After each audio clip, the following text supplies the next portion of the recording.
Muy buenas noches, como todos los miércoles a partir de las 9, 9:30 de la noche, empezamos nuestra mesa programática. En esta oportunidad es la edición número 19. Ya son 19 semanas con ustedes compartiendo con grandes invitados y esta noche no puede ser la excepción. Con nosotros el doctor Enrique Cornejo Ramírez, quien es economista, maestro en administración, doctor en administración, docente universitario. Ha escrito 40 libros y la verdad he tenido el placer de ser su alumna.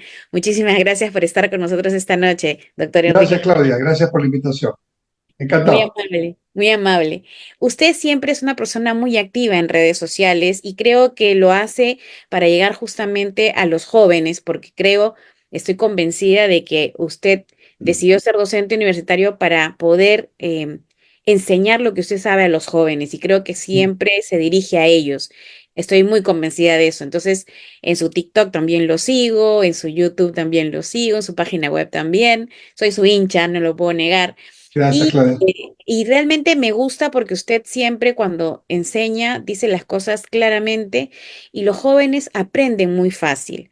Y hoy día he tenido el placer de ver un video donde usted hace un análisis del presupuesto que significa para nosotros la criminalidad organizada, entiéndase minería ilegal, entiéndase narcotráfico, trata de personas, etcétera y lo que significa enfrentar a ellos con un presupuesto limitado. Y quisiera que usted explicara esto a nuestros televidentes, digámoslo así, nuestros seguidores del Centro para la Democracia Social. Eh, yo estoy tratando en todas mis intervenciones de poner datos y casos, porque quiero contribuir de esa manera a un ejercicio metodológico para que todos, dado que tenemos estos aparatitos que son tan extraordinarios y que a veces nos perdemos en ellos horas chateando, ¿verdad? También nos permitan entrar a información que está disponible. Los datos están disponibles. Por ejemplo, el video de hoy parte de una reflexión. Me puse a revisar el presupuesto, el proyecto de presupuesto todavía para el año 2025 que ha presentado el Ejecutivo y que en este momento está en el Parlamento para su evaluación.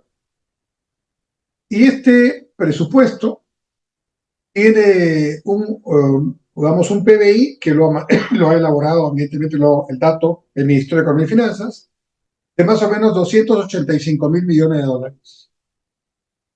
Supone un crecimiento de poco más del 3% para el próximo año, un tipo de cambio más o menos estable, una inflación por debajo del 3%. Y entonces, frente a ese dato y frente a la situación de justa protesta que estamos viendo ahora en el Perú por transportistas, mercados, yo no entiendo al gobierno este filtro que tiene o que creo que se pone al propósito de tratar de entender la realidad de otra manera. ¿No? Dice, bueno, es que no ha habido disturbios. Bueno, el objetivo no ha sido que haya disturbios. Esos quizás los hacen quienes quieren que esto se vaya por otros caminos, pero en realidad todos los entrevistados eran gente que daba ejemplos. Hoy día ha sido un día pedagógico. Entrevistaban al señor que caminaba, señor, a mí me extorsiona. Señor, a mi hijo en el colegio lo extorsionan, al maestro lo extorsionan. O sea, es un tema generalizado.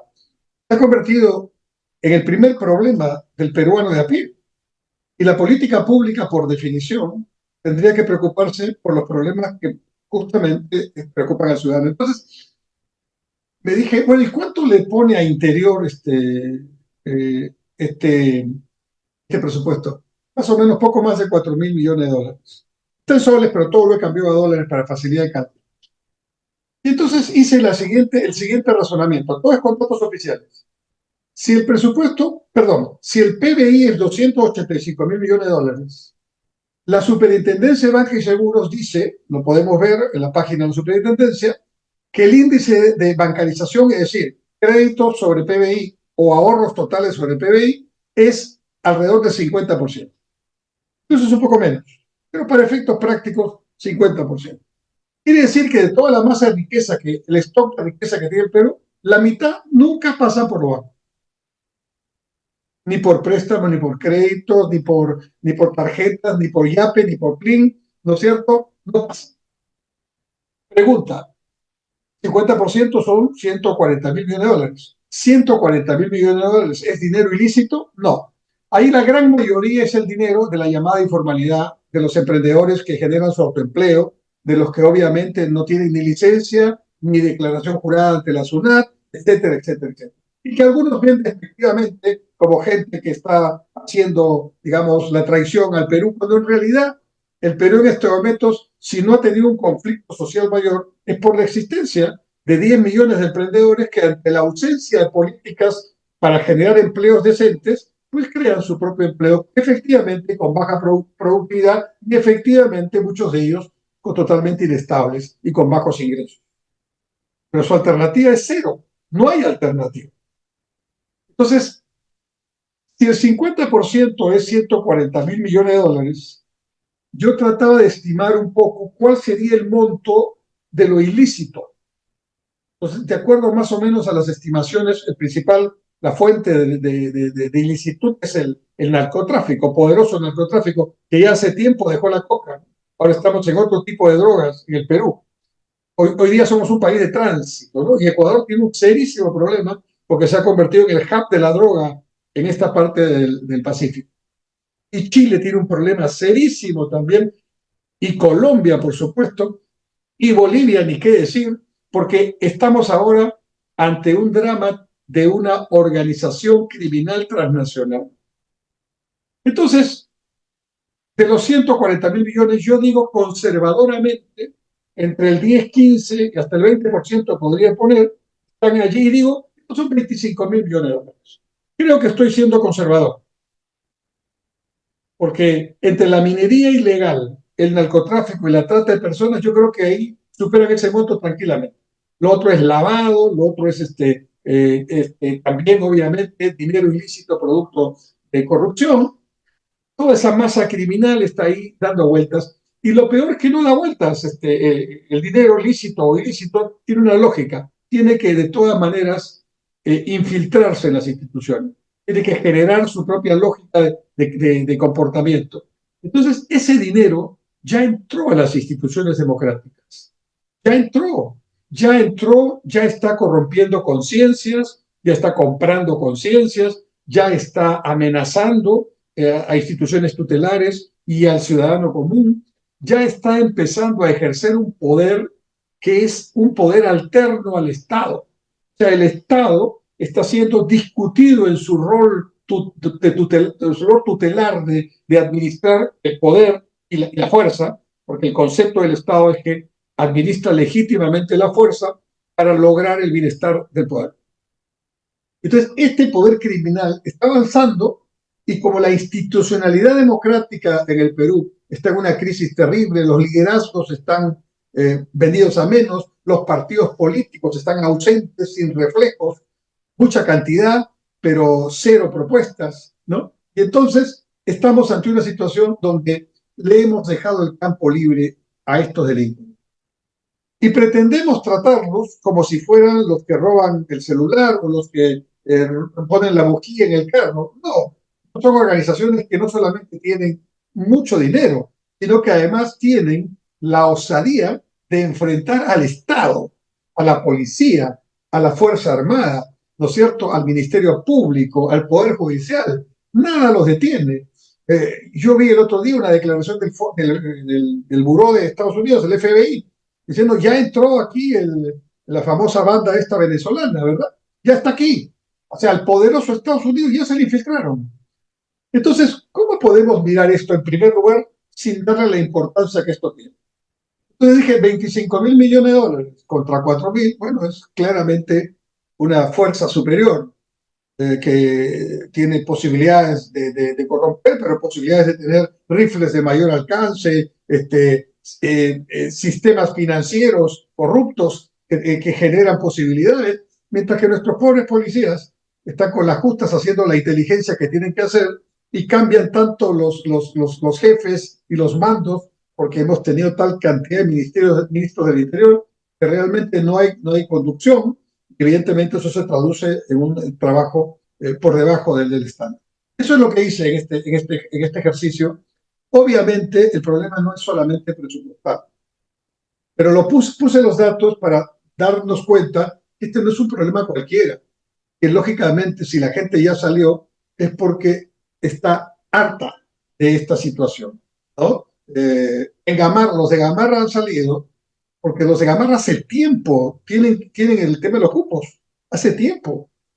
Este problema que se ha presentado en Lima existe en Trujillo hace tiempo, ¿no? El de los buses digamos, vehículos de transporte público.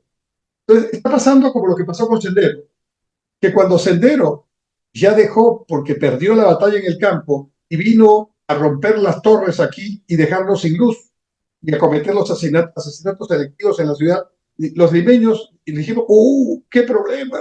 Y el problema ya existía 10 años antes, ¿no? Ahora decimos, qué barbaridad, todo, pero este tema, los de los mercados, por eso salen los mercados, los de los transportes, los ambulantes, les cobran por metro cuadrado en la vereda.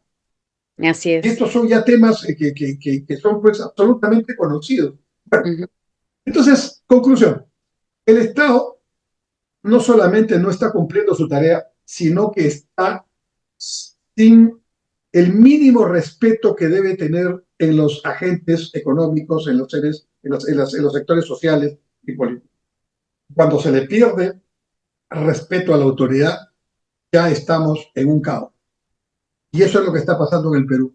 Y lejos de entender esto, la presidenta, los ministros, incluso muchos congresistas, más bien están viendo el tema por el lado que menos hay que ver.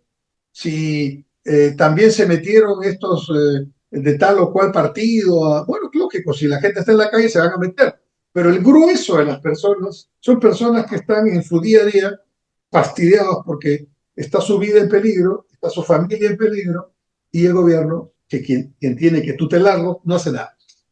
Así es, efectivamente. Y usted hace memoria de las cosas que han estado sucediendo y no dejo de pensar cuando en Ica, recuerdo, existía la banda de extorsionadores La Gran Familia. ¿Se acuerda? Hace año 2017, por ahí creo, donde, y todavía recién estaban viniendo los venezolanos, digamos, el tren de Aragua todavía no estaba en el Perú, pero ya existía una banda de extorsionadores y entonces los taxistas tenían que pagar un cupo siempre. ¿Y cómo los identificabas? Porque tenían un sticker en el carro o en la mototaxi que decía la gran familia o la familia, ¿no? Y era un dibujito.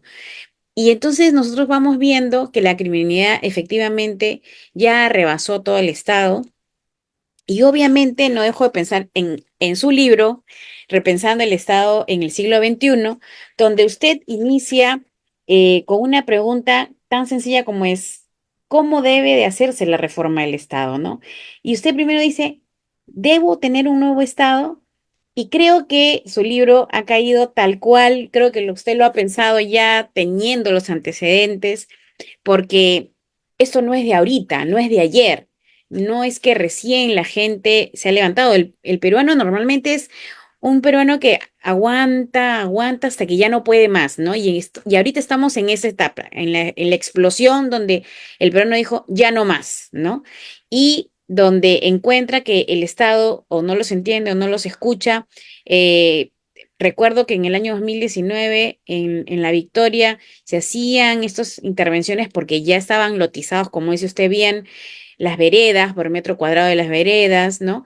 Y la gente lo veía como, ay, amarra, pero no, ahora ya es todo Lima metropolitana, todos los Los distritos, colegios, Claudia, colegios. extorsionan los alumnos para que el profesor los apruebe. Ujú. En San Juan del Urigancho. Es decir, y por supuesto, se ríen del estado de emergencia, ¿no? Sí, Cuando se claro. declara el estado de emergencia, siguen haciendo delitos como quien decir, mira, a mí no me da ningún temor esto. Y es que también hay otra cosa. La cantidad de policías que tenemos actualmente no alcanza.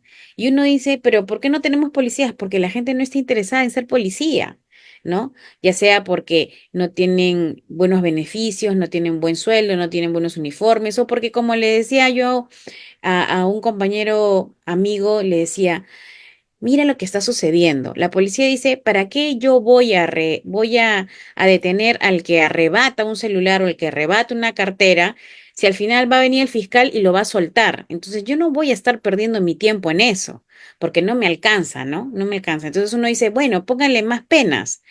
Y entonces, claro, dicen, no, pero es que ya tienen penas suficientes, porque además por arranchar un celular o una cartera, no vas a tener tanta gente pues en las cárceles, no hay cárceles. Entonces no vamos dimensionando y los arrebatadores primero empiezan arrebatando, después piensan asaltando, secuestrando, matando a la gente, ¿no? Y después terminan asaltando bancos, porque les va gustando esto y poco a poco van de menos a más. Entonces no es que Mm. solamente tenemos que pensar en el delincuente mayor, sino que también en esos arrebatos que se dan de todos los días, porque cualquiera que vea las cifras de seguridad ciudadana, el delito más frecuente que se da todos los días y en gran cantidad es el arrebato. Eso que te arrancho el celular, te arrancho la cartera, te arrancho la mochila. Los colegios, los niños ya no pueden ir al colegio con sus mochilas porque terminan asaltados por cualquier delincuente que viene en una moto, ¿no? Entonces, ¿qué estamos haciendo como país? ¿Cómo vamos a reaccionar? Y a mí lo que me preocupa mucho es que el Estado está pensando más en que me voy a quedar sin presidenta o me voy a cambiar de presidenta o voy a cerrar el Congreso cuando eso no es la solución. Sí, Claudia, no hay soluciones mágicas, pero tú has dado en el clavo en esta última apreciación que acabas de hacer. Fíjate, te voy a contar una anécdota. Cuando yo ingresé al Ministerio de Transportes, obviamente uno no sabe cuándo va a ser ministro, a uno lo llaman el día anterior y lo invitan. Esa es la experiencia que yo tengo y creo que es la que se produce. Entonces tú obviamente ya llegas, empiezas a situar en lo que tienes que hacer. Y yo francamente, te soy sincero, nunca me imaginé que iba a tener que dedicar parte de mi vida como ministro de Transporte y Comunicaciones, que tiene el presupuesto más alto de inversiones de Perú, una parte de mi día a ver los accidentes de tránsito. Es más, hubo un accidente de tránsito en Ica donde lamentablemente fallecieron varias personas, un ómnibus se incendió, una bajada ahí cerca de Ica, y me interpelaron. Tenía una semana de ministro y terminé interpelado en el pleno del Congreso por el tema de los accidentes. Y yo decía, pero yo decía, no tengo que ver con eso. Y después entendí, no es lo que uno quiere, sino lo que uno tiene que hacer. Y si el tema en el transporte público, que tiene tantas cosas impresionantemente grandes, puertos, aeropuertos, etcétera, carreteras, comunicaciones, pero si el tema es que el día a día está muriendo gente por accidente de tránsito, me tengo que dedicar a eso. Lo entendí y me metí a ese tema.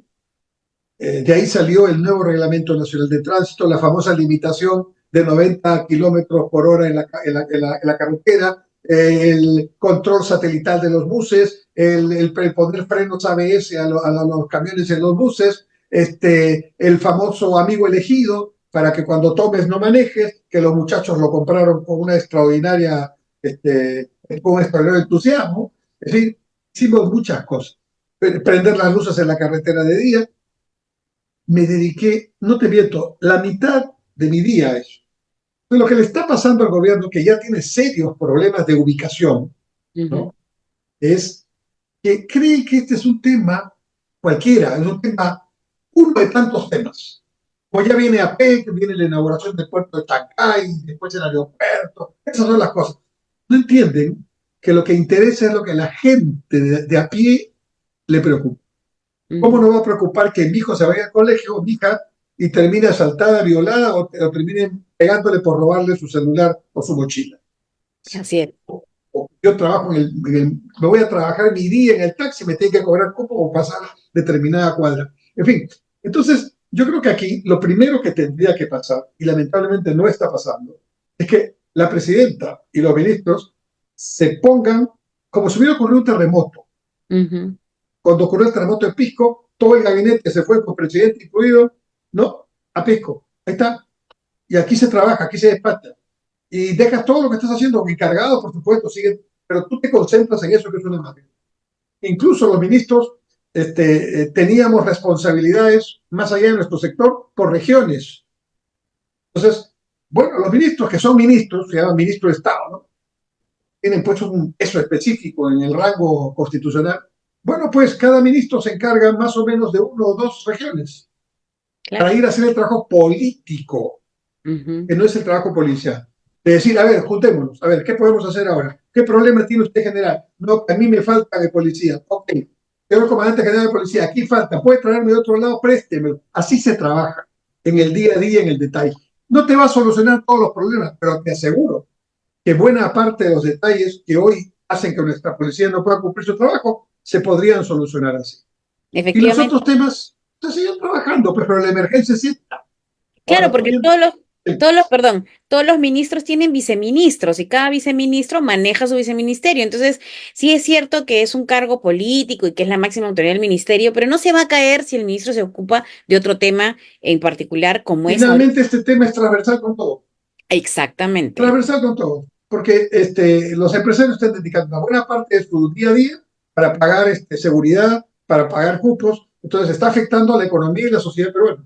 Por lo tanto, vamos a ponernos en la hipótesis que siempre tienen los militares para definir cuál es su campo de acción. El principal enemigo del Perú en este momento es la criminalidad internacional organizada, que tiene dinero, que tiene capacidad logística, que tiene conexiones transnacionales y un gran poder y sobre todo una gran, digamos, desparpajo de ningunear al Estado peruano. Y nuestra policía y nuestra Fuerza Armada y nuestra clase política tienen que estar a la altura de estas circunstancias. Ujú. No es cualquier problema. Y por supuesto, los especialistas ya vendrán a ver su tema específico, entre otros el de inteligencia. Sin inteligencia no vamos a poder y la inteligencia toma tiempo. Así es, efectivamente. Y bueno, ese es un tema que siempre es un poco complicado de entenderlo. Usted que ha sido gestor público, obviamente tiene la experiencia, ¿no? Hay gente que no sabe cómo resolverlo. Creo que los ministros actualmente también, como están aprendiendo, creo yo, tampoco saben cómo resolverlo o piensan que realmente hay un tema por detrás y que realmente no es tan grave lo que está sucediendo, ¿no? Mira, Claudia, la situación es tan emergente que yo te diría, yo no sé si la Corte Interamericana o me van a decir que los derechos humanos, que por cierto son derechos humanos de unos nada más, pero los derechos humanos de los policías, los derechos humanos de nuestros soldados que están luchando por la paz y por la seguridad, eso no funciona. ¿No es cierto? Pero bueno, este es otro tema importante que no hay que soslayar. Pero yo digo lo siguiente. Mira, estamos en una emergencia. ¿En una emergencia qué hace? Acciones de emergencia. Muchos de los que dirigen estos temas están en la cárcel. Y Ujú. entran los celulares, a cada rato entran, están los chips ahí. Bueno, pues prohíbo visitas por un Así es. tiempo. Prohíbo visitas, ¿no es Ujú, cierto? No, que es inhumano. Muy bien, pues, pero hasta que yo no logre controlar esto, voy a tener que tomar medidas drásticas, ¿no? Y ujú, lógicamente, si vuelve a haber un chip o ahí o algo, un teléfono celular, porque todavía está el tema que no pueden bloquear toda la zona porque las casas están en medio de la ciudad, ¿no es cierto? Pero bueno, bloquearé pues y dejaré a una parte de los que están alrededor sin teléfono, lo siento, pero esto es lo que tengo que hacer. Y sí, yo me... luego, una última así que se me ocurre muy concreta. Bueno, los cuarteles, en los cuarteles hay espacio. Los jóvenes, ya pues, dicto un dispositivo de emergencia, política de Estado, junto al Ministerio Público, con la presidenta del Poder Judicial, el Contralor, todos nos juntamos. Ok, voy a tomar una medida. Mire, por el momento, los lugares que están en los cuarteles del ejército o de nuestra Fuerza Armada van a ser utilizados para estos jóvenes que son reincidentes y a cada rato los fiscales los sacan, vayan y estén por lo menos 6 meses ahí reeducándose. Me cuesta, sí me cuesta, pero mejor los tengo ahí que afuera, ¿no es cierto? Y así, por lo menos, genero en la población un efecto, dice, se estampa. Luego, venezolano o extranjero que encuentro que está en este tema, lo saco del país en el acto. En el Ilegal, acto. Lo documentos. dejo en la frontera. ¿Se me va a colar nuevamente? Bueno, lo vuelvo a sacar, ¿no? Y Mm, tengo que tomar esas medidas. Pero para eso, Claudia, me tengo que dedicar. así Tengo que es. meterme en el chip. Este es el problema que en este momento tiene Perú. Y yo soy el representante, el presidente, el congresista, lo que sea. Me meto en este tema. Eso es lo que está faltando. ¿Se acuerda usted que sacó una norma en el segundo gobierno del presidente García sobre la obligación de que los conductores de taxis y el pasajero o el acompañante tenían que usar cascos con su número Sí, en las motos, en las motos. de Sí, las motos, ¿se pero acuerdan? te voy a contar. Tuve que deshacer la medida. Así es, sí No era, recuerdo. no era una cuestión que se me ocurrió. Había funcionado muy bien en Colombia. Y Exacto, en de Colombia, ahí vino la noticia. claro, en Colombia Bueno, usaban eso y un chaleco también con la placa sí, en me las motos. llamó el presidente del Poder Judicial, ese entonces, no te digo el nombre, y me dijo, usted tiene que dejar sin efecto eso. Yo soy el presidente del Club de Motociclistas de la Harley Davidson y usted no puede hacerme eso es inconstitucional. En un amparo se lo sacamos. Me llamó un conocido congresista de un partido X y me dijo, Enrique, ¿cómo vas a hacer eso? Mira, te van a interpelar. Por favor, deja sin efecto eso, porque eso no lo vas a poder manejar. Y además yo uso moto, me vas a obligar a mí a ponerme el número. Así fue el asunto. Tuvimos que descontinuar. Sin embargo, y yo sé que esa norma la tuvieron que dejar de lado, sin embargo, como dice usted, ante esta situación, ¿qué nos queda? Acciones como esa. De Y le digo, emergencia, sí. De será emergencia. por el momento, será un tiempito, te tendrás que comprar tu casquito con tu chalequito, ¿qué importa? Pero no puedes subirte a una moto si no lo tienes, ¿no? Además, dos personas en una moto, bueno, si está llevando a su hijo al colegio, bueno, yo soy policía, yo dejo pasar. Pero si van dos personas que no tienen esa característica, los detengo y Así veo es. qué hago. Ujú. Sea, tengo que tener formas disuasivas para evitar, porque buena parte de estos temas de extorsión, de sicariato, se hacen con motos. Ujú.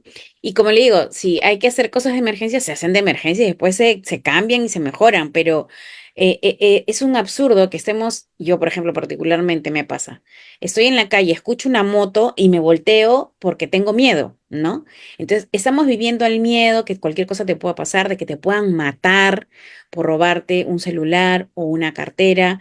Entonces, ya las personas estamos cansadas de eso, ¿no? Y creo que... Ya. ¿Cómo se venció a Sendero? Claro, Primero, hay que decirlo así, con la actuación del pueblo que rechazó a Sendero. así Primero en es. el campo, después en la ciudad. Eso está empezando a pasar en el Perú. Ujú, No es el gobierno, es la gente que está empezando por sus propias y casi, digamos, limitadas posiciones, sale, se enfrenta, no tiene miedo y ya expone el problema. Segundo, con inteligencia. así es. Eso requiere infiltración, requiere estrategias, eso lo hacen los especialistas. Tercero, con recursos logísticos, recursos para las propias acciones policiales, para las acciones fiscales, judiciales, etcétera. Y uno transversal que tiene que ver y es previo a nosotros, con voluntad política. Ujú, así es. Porque si no hay voluntad política, está de más, ¿no? Si los señores, el señor ministro de Educación, que de Educación no habla nada, pero está todos los días defendiendo esta situación del gobierno y agrediendo a quienes salen a marchar, ¿no? O el propio presidente del Consejo de Ministros, ¿no? Por ejemplo, Sí, tenemos policías, tenemos militares en retiro, pero jóvenes aún, que podrían aportar brindando su conocimiento, trabajando en inteligencia, como dice usted, tantas cosas que podrían hacer ellos que ahorita muchos de ellos hasta están con cierta depresión porque están jubilados, entre comillas, ¿no? Cuando ellos todavía son gente que pueden brindarnos apoyo, ¿no? Entonces, tendríamos realmente que unirnos todos y decir, ok, ¿cómo nosotros apoyamos? ¿Qué medida podemos hacer? Porque va a llegar un momento en que nuestras libertades, que ya están recortadas, se terminen de recortar y la gente ya no quiera salir ni a la esquina, ¿no? sí. Yo Entonces, creo que si solamente enfatizamos en los extranjeros que están en estas bandas criminales, y los deportamos, simplemente, punto, ¿no? Los deportamos. Que no los quieren recibir en su país, bueno, pero los sacamos de la frontera nuestra, ¿no es cierto?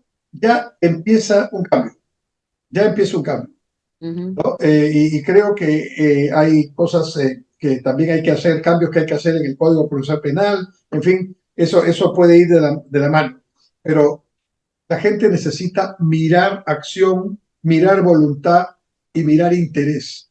Creo que lo que más fastidia al ciudadano común es que no solamente no comprendan su situación, no que lo ninguneen.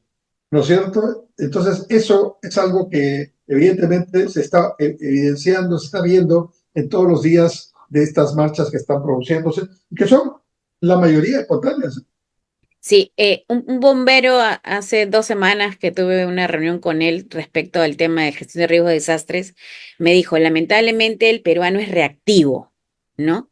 Es decir, mientras no lo viva, mientras no lo sufra, mientras no lo va a hacer, ¿no? Entonces va a tener que pasar algo tan fuerte que realmente nuestro poder ejecutivo se ponga las pilas y decida ya tomar el toro por las asas y por los cuernos, perdón, y poder hacer las cosas que debe de hacer, ¿no? Ojalá, Dios mediante, sea lo más pronto posible, porque si no, realmente esto va a ser un desastre. Y otra cosa, estamos creciendo al 3%. Es decir, Sí. estamos creciendo a la tercera parte de lo que crecimos hace el año 2010, que crecimos al 9%, ¿no? Entonces, en plena crisis internacional. Así es. ¿Eso qué quiere decir? Te lo pongo en números nuevamente. Cuando nosotros crecemos debajo del 5%, 350.000 jóvenes que entran a la fuerza laboral no van a tener trabajo. Tenemos que crecer por lo menos al 6% para descontar el 1% de crecimiento de la población, a Ujú, la que tengo que alimentar también, pero no va a trabajar, ¿no es cierto? Y ese ujú, 5% restante me permite darle empleo a los 350.000 jóvenes, más o menos, que cumplen 15 años cada año. ujú, Entonces, automáticamente, quienes nos están escuchando, si escuchan que el Perú está creciendo 3, ya saben que hay problema de desempleo y subempleo y gente que va a estar, que va a perder el empleo que tenía. Eso también genera condiciones para la violencia y para la así delincuencia. es. Si yo Ujú, empiezo a crecer 5, 6, 7%, como crecíamos hace 10 o 15 años, pues va a haber más empleo. Parte de esos empleos van a absorber a parte de esta juventud que está en los... Ha habido un cálculo de que ya hay 1,5 millones de jóvenes sin. ujú. O sea, sin estudios, no, ni sin, no, ni Ninis, trabajan ni los estudian. ninis, sí, los No, ninis, ¿no es cierto? 1,5 millones. sí, Entonces, definitivamente ese es un caldo de cultivo para la delincuencia. Y sí ese es es. otro tema, hay que tratarlo integralmente. Ujú. Y por supuesto, ya si hablamos de integralidad, hay que revisar los currículos de educación, pues, Oh, sí. con valores. Y un Mm, valor es el respeto a la propiedad, pues, ujú. es parte del asunto. Así es, efectivamente. Bueno, muchísimas gracias. No, Yo quiero gracias a ti, Claudio. contar con usted en otra oportunidad donde podamos conversar de otro tema adicional, porque usted realmente tiene muchos temas. A mí, por ejemplo, la parte de infraestructura me encantaría conversar con usted. Me quedó clarísimo a mí en clase de la interconectividad en el país que todavía no se da y no sabemos cuándo nos vaya a dar. Ahora con el tema del megapuerto de Chancay, viajé, conocí, estuve en el puerto y nos hablaron del tren, nos hablaron de la necesidad de que esa ciudad va a pasar de tener 70.000 personas a tener medio millón de personas. eh, Van a necesitar colegios, universidades, hospital, etcétera, etcétera, etcétera. Y entonces me gustaría conversar con usted. Con mucho gusto, y te Eh, adelanto mi hipótesis de trabajo sobre ese punto. Yo creo que el Perú, cada cierto tiempo, Dios, las abuelas decían, Dios es peruano. Ujú, Cada cierto tiempo nos viene una oportunidad. Muchas veces la hemos desaprovechado esta oportunidad.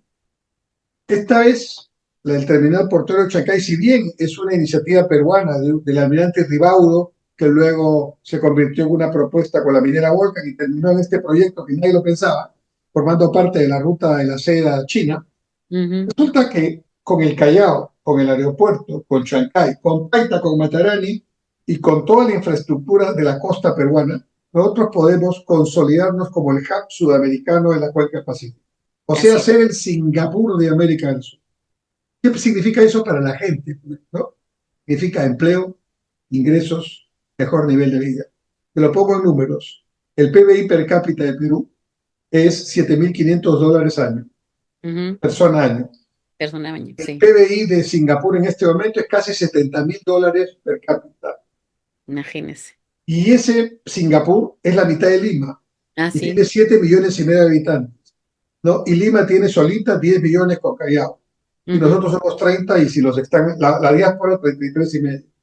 sí. Entonces, realmente se pueden hacer cosas importantes a partir de estas oportunidades. Lo único que falta es que nosotros decidamos hacer. Así es. Y para cerrar, el megapuerto, cuando conocimos el megapuerto, nos dijeron que necesitan sí o sí un aeropuerto. Claro. Bueno, Es, y empieza el cabotaje, que hasta ahora no había funcionado en el Perú, y ahora yo ya sé de empresas brasileñas que van a venir hasta Matarani, y ahí un buque chino los va a recoger para llevarlos a Chancay, pero así es, también puede estar el buque danés o el buque árabe para ir a hacer lo propio. O sea, esto es competencia. Estamos ya así en otro nivel. No es casualidad que en los tres puertos, perdón, en Callao y Chancay, van a estar los tres primeros operadores del mundo. En el es. muelle sur del Callao están los Emiratos Árabes, que son los terceros del mundo, Dubai Port. En el muelle norte está APM Terminal, que son los segundos del mundo, dueños de Merckx, de la naviera. Y en el Chancay van a estar los primeros del mundo. ¿Tú crees que los tres primeros del mundo vienen aquí porque les gusta comer ceviche?